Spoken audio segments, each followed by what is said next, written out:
All right, welcome back to Making the Argument. We got a special episode for you today because a lot of the discussions that we have had lately have been, how do we fight back against federal overreach? How do we fight back about what's going on?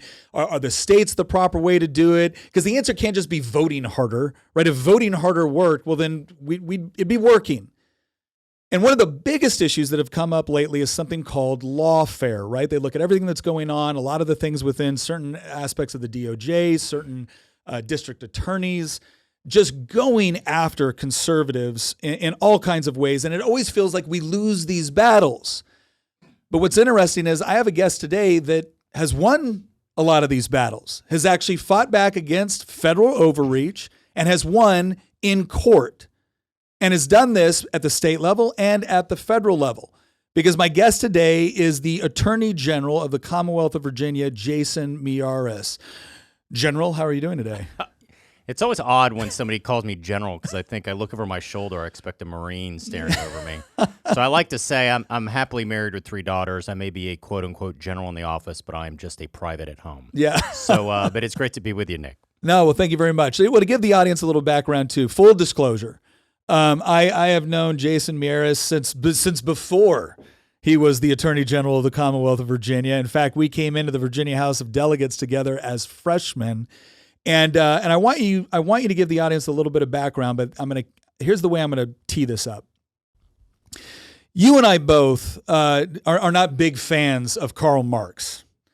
And I've spoken a lot about this, and I have just tried to just take it down philosophically from time to time.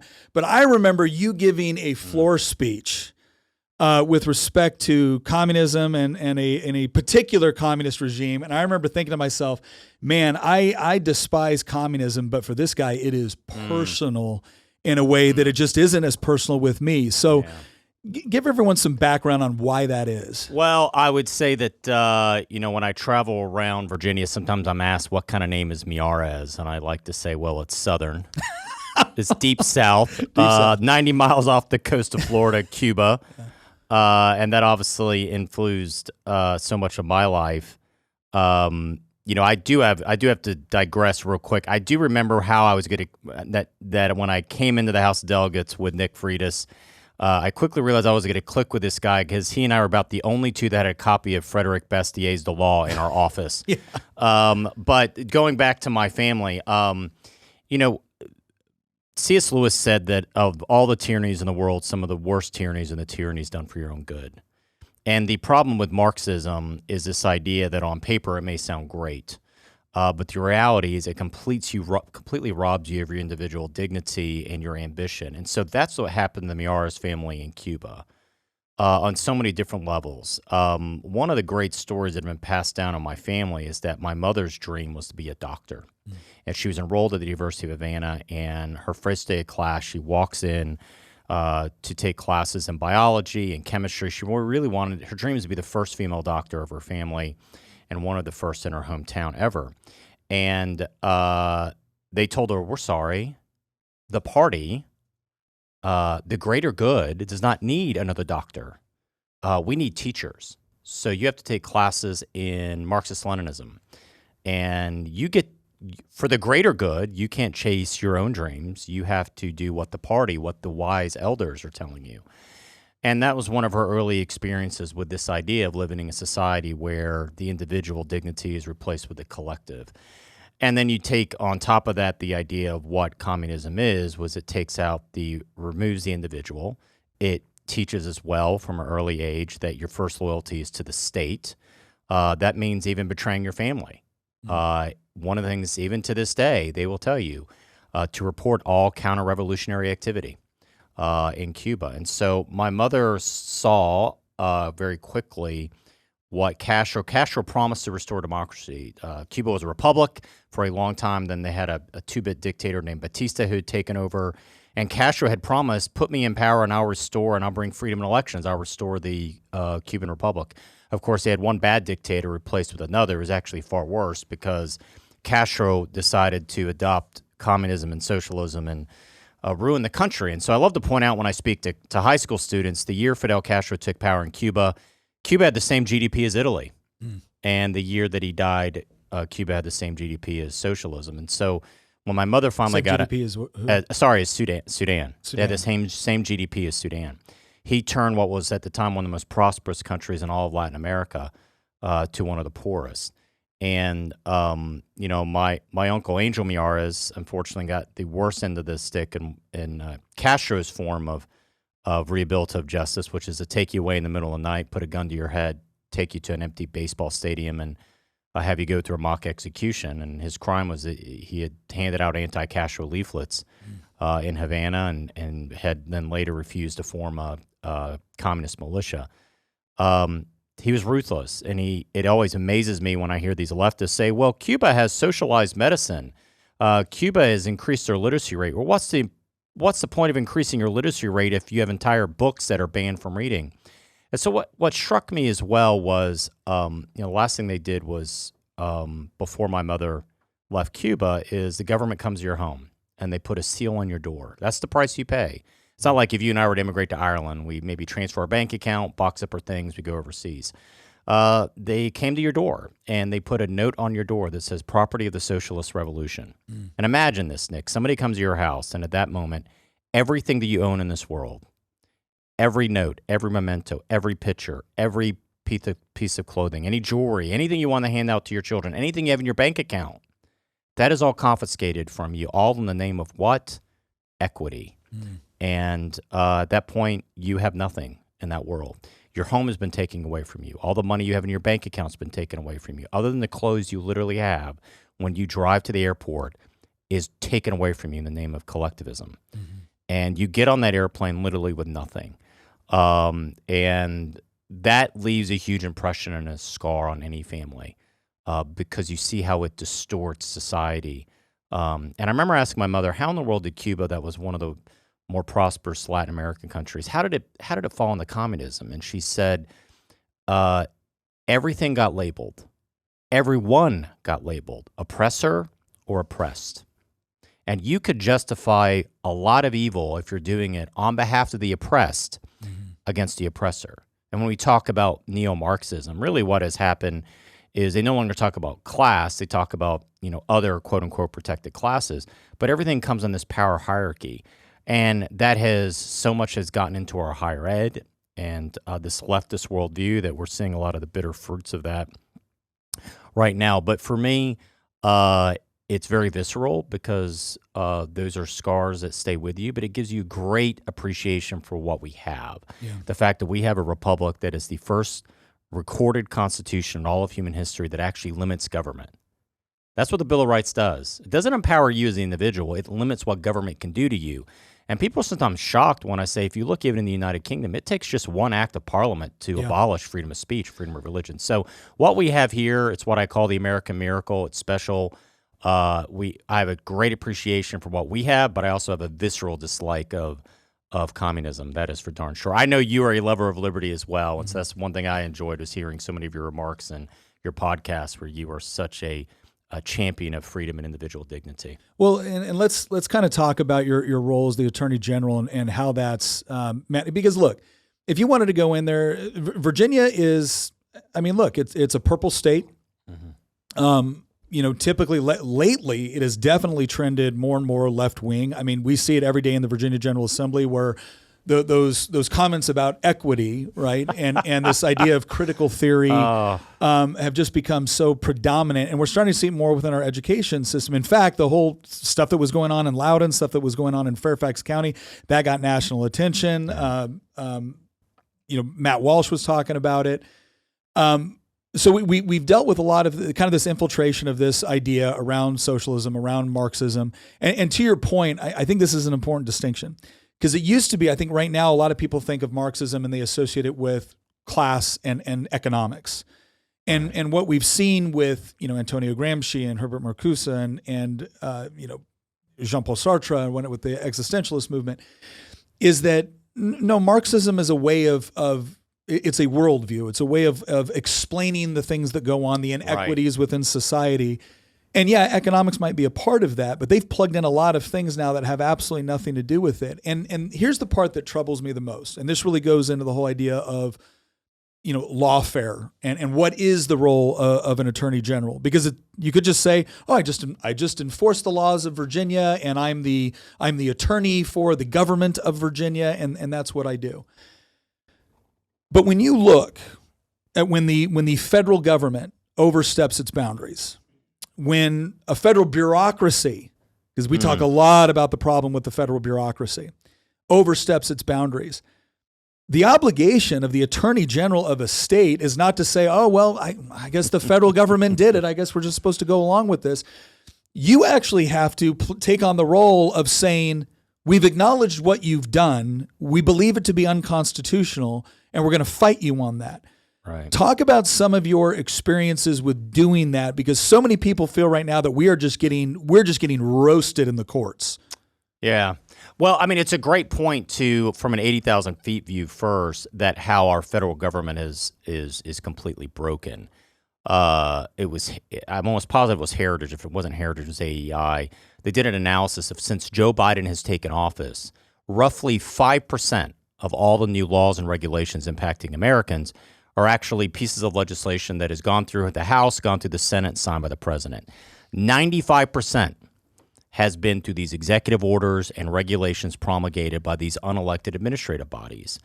And it has gotten to the point where, I somewhat tongue-in-cheek say that the three branches of government now is the presidency, the judiciary, and the administrative state. Mm-hmm. And all Congress does is they pass funding bills. Mm-hmm. People want to go, I look at Washington and I think it's broken. Well, they don't have to legislate because they have delegated all of that to these unelected bodies. So what I've realized very quickly is when your congressmen and your senators never vote on these, so much of what the Biden administration is doing, and your governors can complain about it. But the people that are the front line that are challenging the overstepping of boundaries of the administrative state are your state attorney generals. And I like to joke, I get to wake up in the morning and sue the federal government. It not only is a fun job, but business is booming. Yeah. Because what has happened is they will take, and we can get into the nuances if you'd like on where Chevron deference came from in the 1980s. It was a Supreme Court decision, but it came to this idea that anytime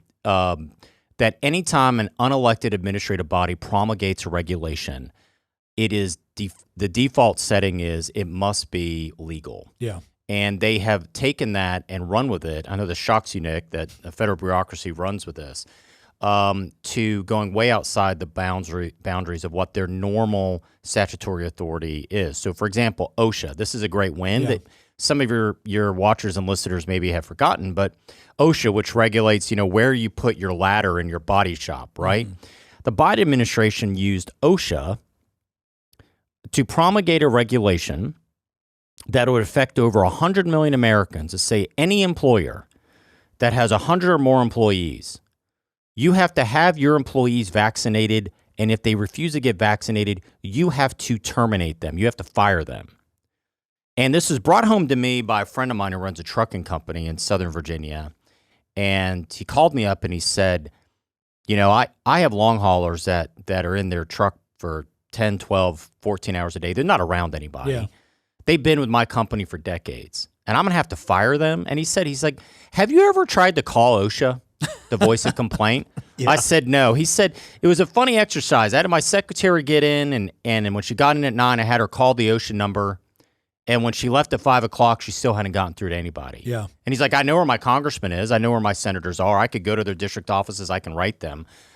You have an unelected bureaucratic body, and as I told the media, affecting a regulation that would affect 100 million Americans, not a bill, no debate in Congress, no hearings, no floor speeches, nothing. And I'm convinced the congressmen and women love this arrangement because they don't have to have the hard votes. They don't want to have a vote that says, get your employees vaccinated or fire them. Well, what did we do? We took it all the way to the Supreme Court and we won. Yeah. And so we have these wins. That vaccine mandate was overturned. Why? Because your state AGs banded together and fought them in court. And it's something we have now tackled on a host of these mandates that the Biden administration has pushed forward. Sometimes it's putting them on notice. They'll propose a regulation. You have a comment period before it goes into effect where we put them on notice, say, we're going to sue you, and they'll withdraw it. But it is a constant battle when you have these unelected bodies that overstep their authority. And ultimately, it's not sexy. A lot of people are like, oh, the administrative state, what do you mean? But I think it goes right to the heart of our democracy, because what did the founders most worry about? Two things: anarchy and monarchy. They did not want, from a monarchical standpoint, the idea of too much power in one body was against them. So that's why you have the separation of powers. Well, that's exactly what you have in many ways with an unelected body promulgate regulations that's not accountable to anybody. Then obviously they're worried about anarchy, and that's why they believed in a Bill of Rights of protecting people from the passions, protecting the minority from the passions of the majority. So I would say it's gotten to the point where it's hurting our democracy. When less than 5% are being passed by Congress, it's a problem. When you talk about authoritarianism, and I would argue that authoritarian component is what worried them, and that was most often manifested in a monarchical system when you're looking at the founders. What is even more nefarious about a bureaucratic state is that when the monarch oppresses you, I know who the monarch is. Like, I can at least point to the subject or the author of my oppression and say that guy's the problem. But when it's some like bureaucrat sitting in an office somewhere, and I've had people ask me before, like, well, then how does this happen? To your point, it's really easy. A legislature passes a bill which says we want X to come about. We want something to be done, right? We want the environment to be cleaner. And so X agency will promulgate regulations in order to achieve X, Y, and Z. And now the next thing you know, you've just opened up this huge world for the executive branch to now effectively operate as its own legislature. Right. So do you think, like, when we talk about like bad Supreme Court decisions, because this is another thing that's near and dear to my heart, is the Supreme Court saying that we have decided X, and so that is now that makes it constitutional. There's still a role for AGs to push back and challenge that and take it to court and question that.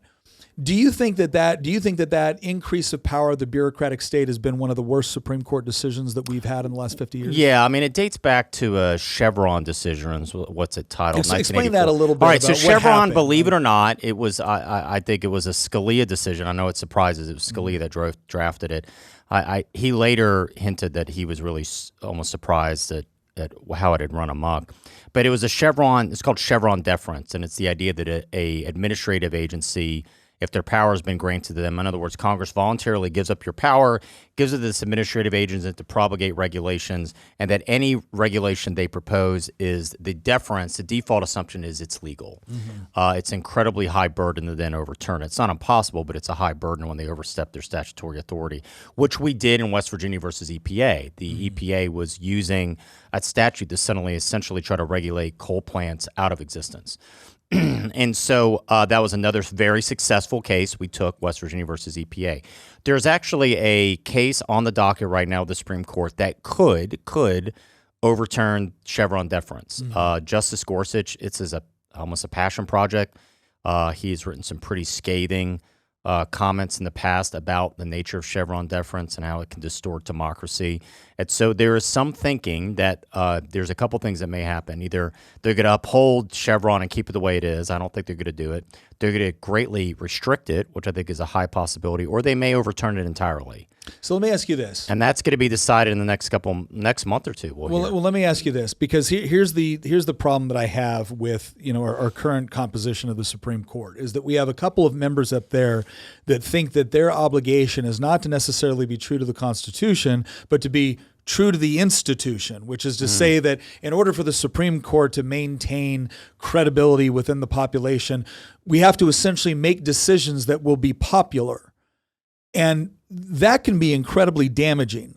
So do you see a situation where, like, so for instance, on these successes that you've had with EPA, with OSHA, what has been the composition of the vote on the Supreme Court on that? 9-0, 5-4, what are we talking about? You're generally looking like it is 6-3. So 6-3 is a little bit better than 6-3. And who's usually breaking? Because Roberts is always a question mark. Yes. You know.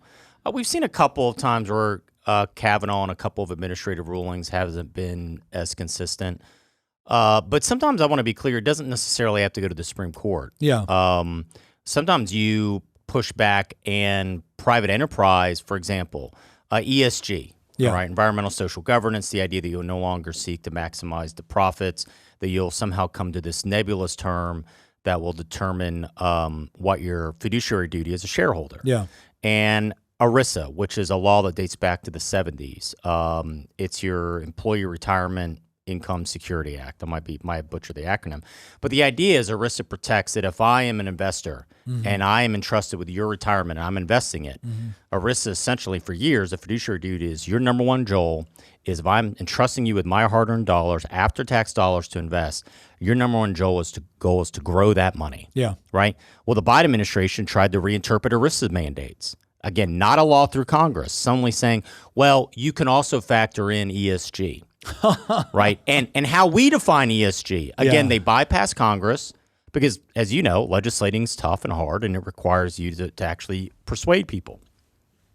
And so we banded together and really pushed back on this radical reinterpretation of ERISA, and we've been quite successful. Not only that, we've been successful. We have put some of these huge companies on notice that are now starting to walk back the ESG because I think they finally listened to the corporate counsel and said, you're not looking to maximize your fiduciary duty to shareholders on this ESG. So they're actually starting to walk that back because candidly they're getting such legal exposure. And I think that's one thing that the AGs have done. We've kind of joked in some ways we're the sheriff of Washington, pushing back on a host of these issues. And sometimes it doesn't require taking to the Supreme Court. Sometimes it just requires the resource of the AG's office putting the administrative state on notice that we're going to push back on some of this kind of far left-wing worldview. So that's an important component because I think the other thing that frustrates people is this idea that the feds are just throwing, these bureaucratic agencies are throwing 1,000 things out there, stuff slips through, people get tired of fighting, or there's always a question of standing, right? You might be personally affected or maybe indirectly affected, but that doesn't mean that you have the resources to go and take on the federal government in court. And there has been this tendency within government organizations to essentially say we can sue without end because we have the full resources of the taxpayers we're suing or that we're going up against, whereas the taxpayers put in an enormous disadvantage unless It's AG your state offices. AG. Yeah. So let me ask you this. I mean, this is another thing that bothers me philosophically. The same people crying our democracy. Now, look, we understand we live in a constitutional republic that utilizes democratic processes in order to achieve electoral ends. That's how we pass legislation. But the same people that cry the loudest, that say the loudest, our democracy, our democracy, our democracy, are the same ones that seem to be incredibly comfortable with using the administrative state and bypassing that entire electoral, that intended process.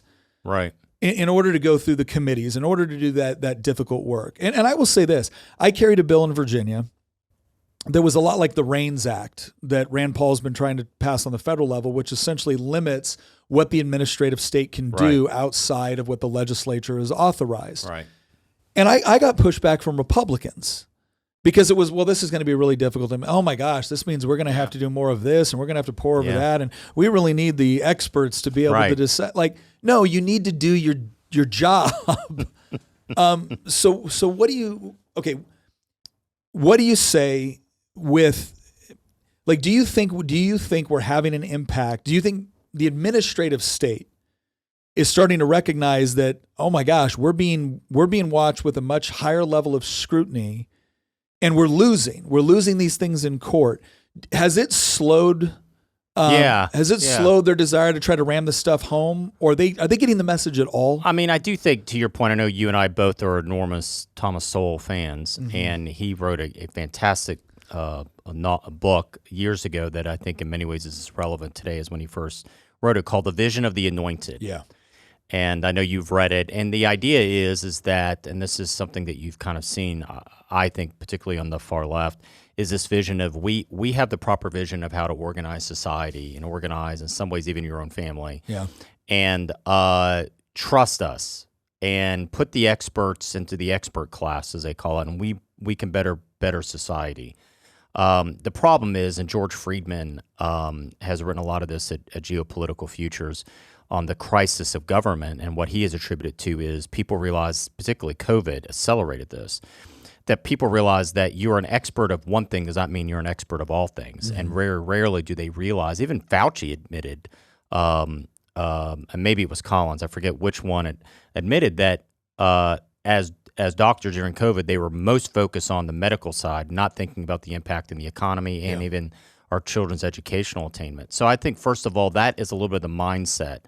To give you an example of the pushback, I would never forget when my staff came in and said, we may have to look at litigation against the USDA. And I said, of all the federal agencies were involved in litigation, that's a new one. Mm-hmm. Where is this coming from? They said, well, the USDA administers the school lunch program for poor and needy kids. I go, well, that's interesting. And they said, well, how long have they been doing that? Years. Okay, that's fine. Well, the Biden administration is now adding a twist. I was like, well, what do you mean? Well, they have now decided that if you're a school district that accepts even so much as $1 of federal assistance to administer reduced lunches to poor and needy kids at school, you also have to adopt the Biden administration's transgendered policies, which is biological boys and women's sports teams and in locker rooms and in overnight trips. And it would affect over 90% of the school districts in the country.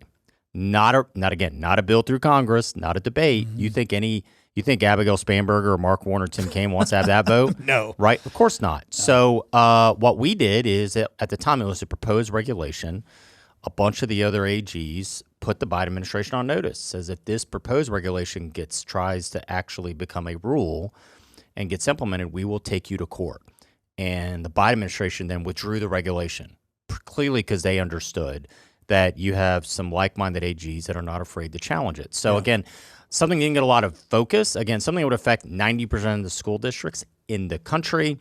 We were able to push back on that successfully without even filing litigation, without even getting to the Supreme Court. But you are so right, Nick. Whenever you push back on the administrative state, I remember when I was in the House, I carried a bill that was going to say any new regulation coming out of DPOR would require, it's basically modeled on something they had done in Colorado years ago. But it said that every new regulation have to, by year 4, report back to the General Assembly the estimated economic impact of the regulation, what's it's costing, what's its unintended benefits, and if it was having a net negative impact, then that needed to go to the floor of the House for a vote. Yeah. And you would have thought that I was proposing like this really novel idea. I remember presenting in committee saying, well, I think we need to maybe send this to a study, and eventually they didn't even send it to a study, they killed it.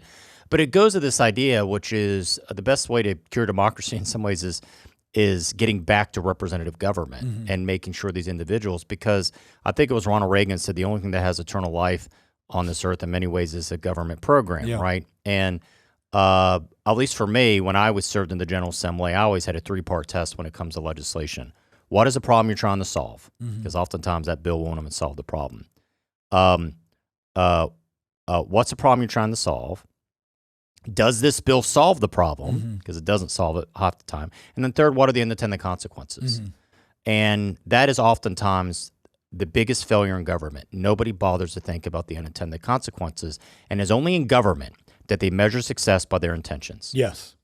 When you were a Green Beret, could they measure success by your intentions, You Nick? could try. It won't last long. Right, you're not going to last long. If you're a private entrepreneur, could you measure success by what you intend to make that quarter? No. If you were on a sports team and you get the coach says, why did you call an audible and go for it on 4th and 27? Yeah. Well, coach, I intended to get a first down, right? But it is only in government where they basically say, do not measure me by the results.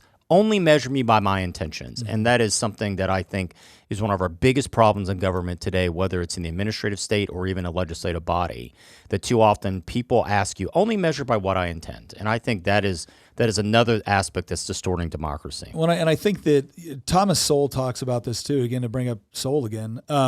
He always talked about the problem in government is a lot of times we talk about solutions when in reality what we're dealing with is trade-offs. Exactly. And I can't tell you how many times I have been frustrating where when we are going through the process on the floor of listening to our colleagues describe a bill, right, and what they describe is their hopes, dreams, and aspirations.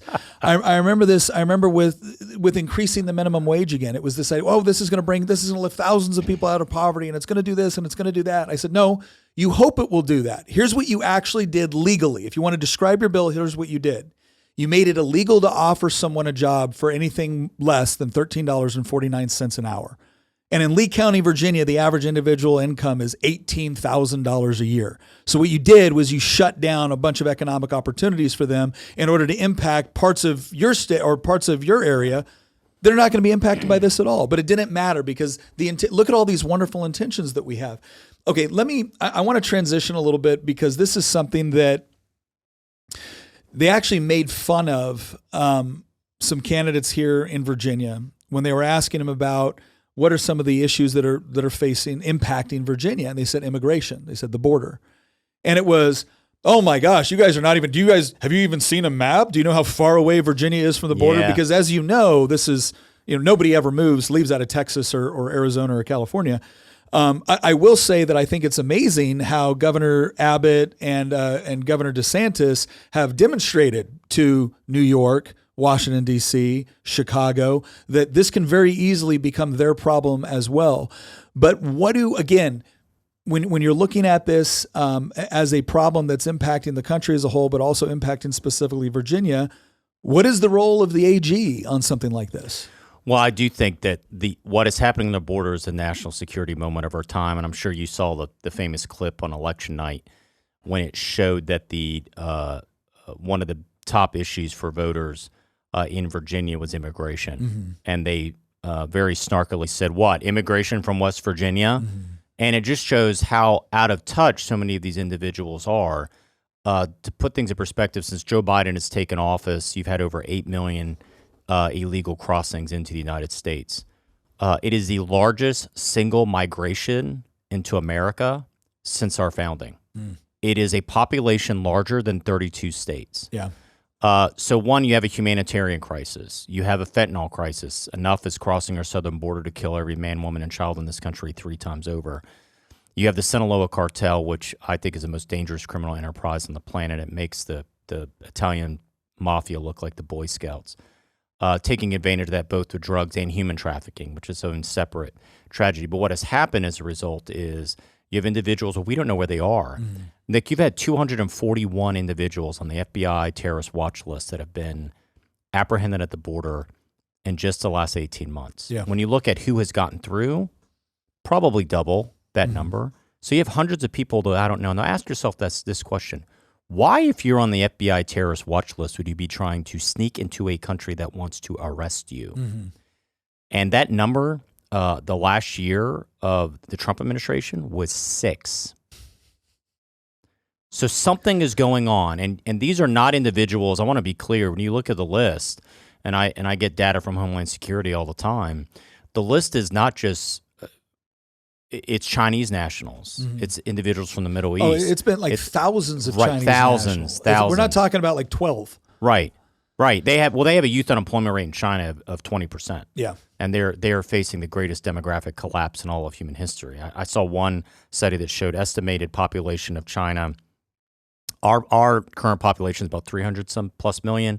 Estimated by 2070 will be about 500 million. Mm-hmm. Their current population is 1.2 billion. It's estimated by the year 2070 they'll be about 550 million. Yeah, it's nuts. It's nuts. So they've committed demographic suicide. But on our border, you've had an unholy alliance between the Chinese Communist Party and the drug cartels, 2 of the worst actors on the planet. And then, so every state is a border state. Mm-hmm. If you look at statistics, the number one killer of youth in Virginia, for example, year after year for years is automobile fatalities. The last 6+ years, it has been drug overdoses. Mm-hmm. And, for your listeners to understand how this works, 70% of the counterfeit pills on the street are laced with fentanyl. So I talked to a family where their son was worried about a final exam. A friend of his said, you should take Adderall, help you study. Mom and dad on a Sunday night were downstairs watching a movie. Their son went on Snapchat, Venmo'd with a dealer, delivered to his home in a brown bag. He took what he thought was Adderall, it was laced with fentanyl. They found him overdosed in his bedroom. Mm-hmm. That's what's happening right now. So every state is a border state. What we have done is band together to both sue the federal government and also join in amicus briefs and others with states like Florida that are taking this quite seriously. It is fascinating to me, though, because so much of the assumption that the left has had, which is a bold-faced lie, is that the fact that those that came here legally will somehow support illegal immigration. Yeah. Actually, no. No. They went through the process properly, like my mother did. Yeah. And so they are the most – that's why you're seeing in a lot of these counties on the border that are 50, 60% Latino counties are trending Republican now because they're tired of the lawlessness. So it is affecting every aspect. We just had another report last week of somebody who came over the border, was let go by ICE, and then is now accused of raping a 14-year-old girl in Campbell County, Virginia. And this is the last point. 83% of the people that are apprehended at the border, when you get a speeding ticket, you'll get a piece of paper that says, we'll see you in 4 or 5 months. They get an asylum hearing in 4 or 5 years. And I know this shocks you, Nick. 90% of those do not show up to their hearings. So it is a catch and release program where they catch them, they let them go, they say, we'll see you in 4 or 5 years, and they don't show up. We don't know where they are. And so this is a moment unlike any other. This is a national, it's at the heart, it's a national sovereignty. A country that has no control over its border is not a sovereign nation. Well, the other part that pisses me off about this, and I say this as someone that 2 days ago I was on the phone with Jennifer Wexton's office trying to help a woman who her mother brought her over from Guatemala when she was 2 years old, right? Catch and release, didn't show up to her court hearing, right? At this stage, she is married to an American citizen, has 4 kids, right? And now she just got notification that she's going to be deported. And this is another thing that infuriates people because, one, the left says, see, this is a perfect example of why we need these programs like DACA and everything. Like, no. This is a perfect example of the administrative state, once again, not properly prioritizing what should be done. Look, I have full sympathy for someone that was brought over here when they were 2 and they had no cognitive ability to make the decision one way or another. They got married. They've got kids now. They're married to an American citizen. I understand saying, look, there's some sort of pathway for this.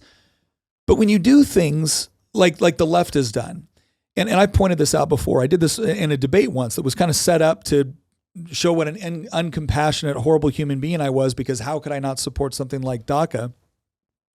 And I said, okay, let's use the most sympathetic version. You are 2 parents in El Salvador during the height of MS-13 just destroying that country. There's been a lot of changes since then. And so you hear that if your child comes over, they can stay. Well, that provides a pretty powerful incentive for parents that we could certainly associate ourselves with on wanting a better life for their children. So what do? Do you get on the phone and call up a travel agency and just fly your kids in? No, you end up working with criminal organizations who tell you, right, because they've got their own front organizations trying to entice people to hand over their kids or whatever it is, telling you that, we'll get your kids into the country and then you'll be able to join them. And then at that point, because of DACA and whatnot, you'll be able to say, because we don't want to separate families. So what ends up happening? It turns out the Sinaloa cartel did not have the best interests of your children in mind. And now they were used either for labor or to traffic drugs or to traffic weapons, or they were used for the sex trade. Mm-hmm. Why? Because we incentivized. Exactly. We incentivize. Your intention may have been great, but you created a perverse incentive. And now the people, I would argue that some of the people that have been hurt worst are children that I certainly have no ill intention toward. And so people look at this and they're frustrated. So how do you combat the narrative? Because again, you're a child of immigrants, right? I've been to the border and I've talked to families there. Same way, they're first, second, third generation. They hate what's going on at the southern border, not because they hate brown people. They are brown people, right? They hate this idea that we're incentivizing bad behavior and that we're incentivizing dangerous activities. So what do you do about that? Well, it is what I said earlier about how so many people in government measure success by their intentions. Yeah. You're exactly right. They have given an incentive exactly for this. And what has led to this is untold misery.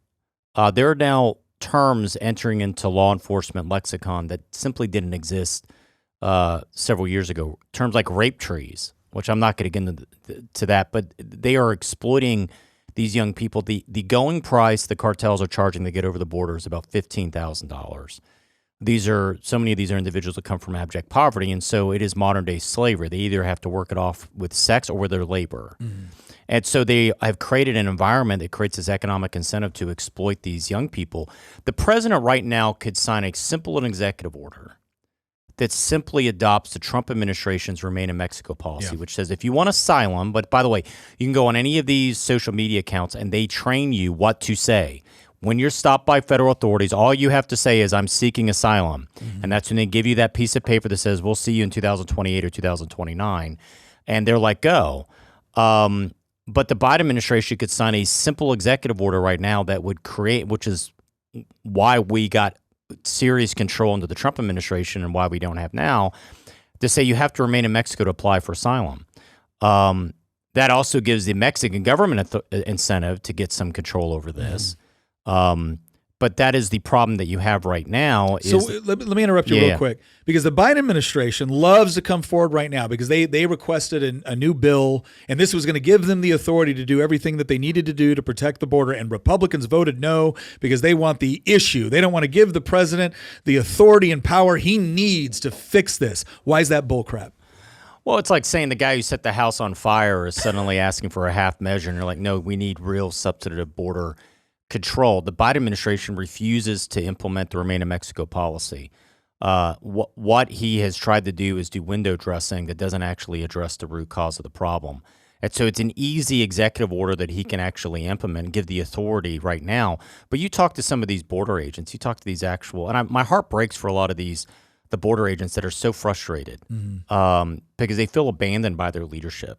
They're trying to do the right thing. They've been demonized by this administration at every turn, and they're not given the tools to do their job. That's a frustration that law enforcement feels right now at the border, and so they feel like they see the cartels are operating with a certain level of sophistication that is mind-boggling because they can just buy the best intelligence. Yeah. But the Biden administration has broken the border, and they don't have a substantive plan to fix it. A big step can simply be returning to the Remain in Mexico policy. He may do that because the amazing thing, what they've slowly realized is this is becoming a top issue, not just for voters in Texas and Arizona, but everywhere. Yeah. And I have found a little bit humorous the sanctuary city mayors that sat back with a lot of sanctimony and now they are reversing course with just a fraction. I mean, just a fraction of what is being experienced at the border right now is overwhelming the resources in a lot of these communities. New York, Chicago, and others. Well, what has been happening at these have been going on for a decade. Yeah. And decades almost. So there is a step forward. We are a generous country. We are a country that has been incredibly generous, given second chances to families like mine.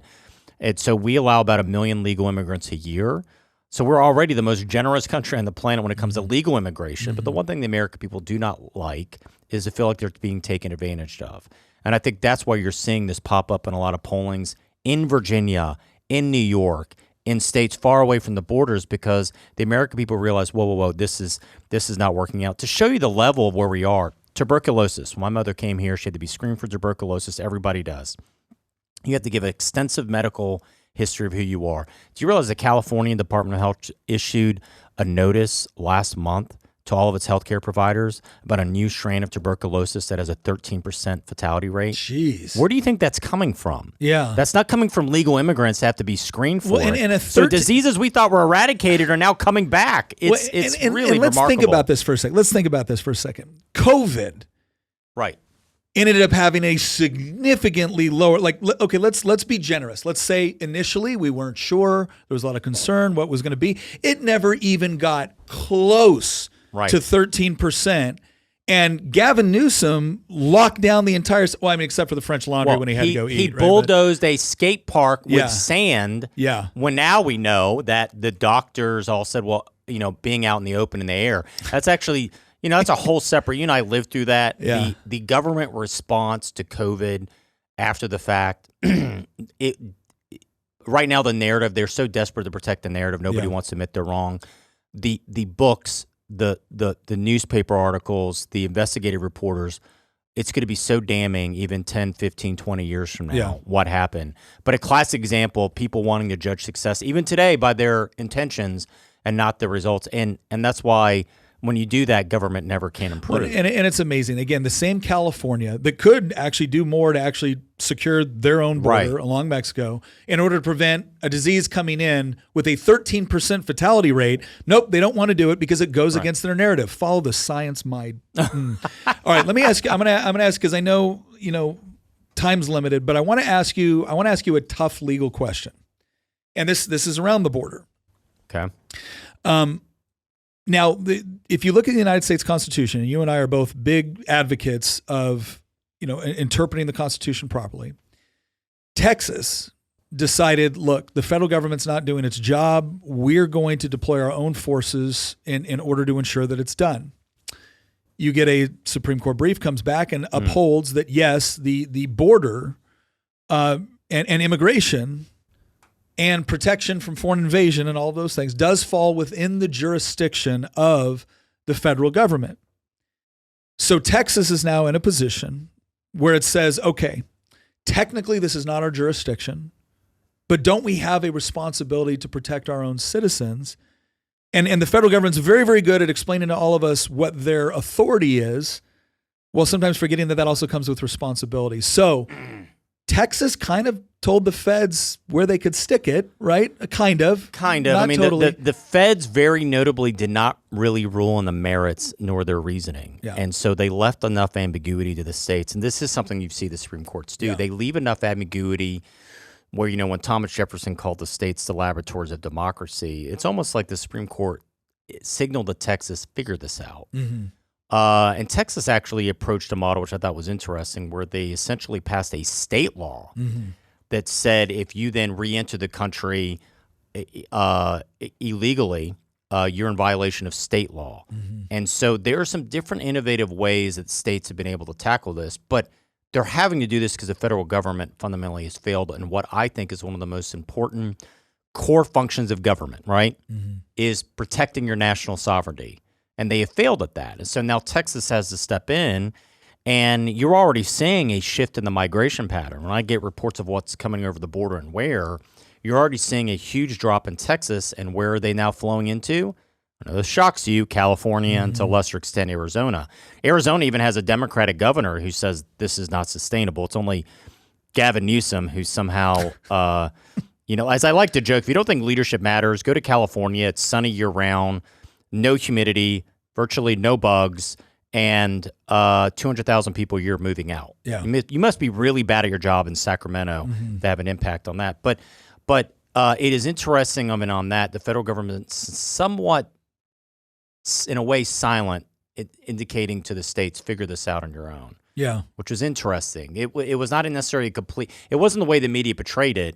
It was actually the way they handled it actually gave, I think, some freedom of movement for Texas, which is what they're doing. Well, I think it's going to be interesting, too, to see, the feds could have pushed back more on that issue. And I think they chose not to because they realized that they had lost the narrative. Right. Which is strange for the left, because when you have a great deal of influence over the most culturally shaping institutions in the country, be it education, the media, or Hollywood, typically you don't lose control of the narrative unless you've screwed up so really horribly bad. Right. And I Right. do think it's interesting that you even look at the mayor of New York, the mayor of Chicago, the mayor of Washington D.C., and you look at their overall. What is their approach? Is their approach to say, okay, we get it. We're now having to deal with this problem as well. It is overwhelming. My gosh, if it's bad for us, it must be horrible for you. No, their argument is we need more money from the federal government. I mean, it's amazing to me how insulated, even when they are feeling the stress and the consequences of their own policy positions, it doesn't cause them to question, gosh, maybe there's something fundamentally wrong with the way that we viewed this. No.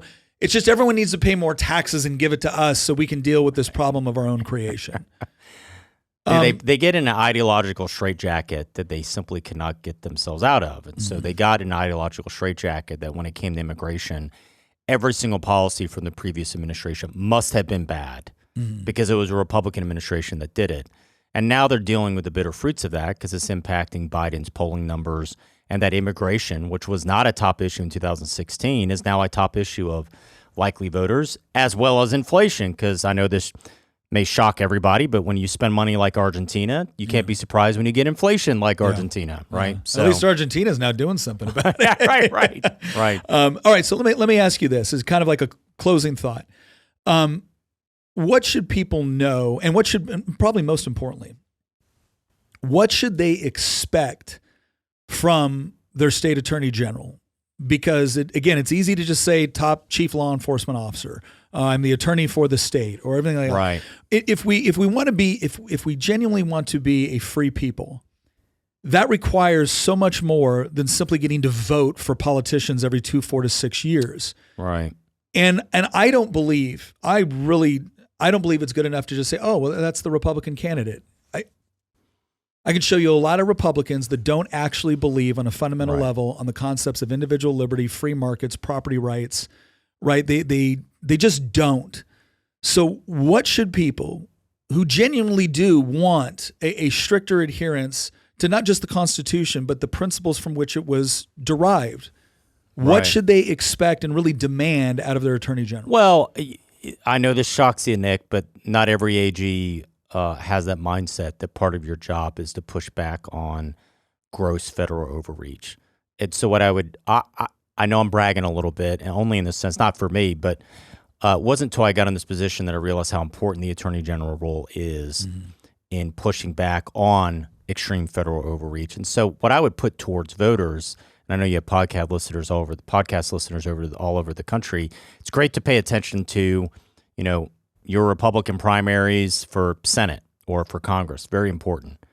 But you need to really pay attention to your state attorney general because they really can have a seismic impact on what is happening in your state. To say, we're on behalf of the state of Idaho or on this behalf of the state of Arizona or pick your Oklahoma, we're going to represent our citizens to push back. And so, I used to joke that your local district attorney was the most important race that nobody ever paid attention to. I would argue some ways from a state perspective, your attorney general could be one of the most important state offices that people don't pay attention to enough.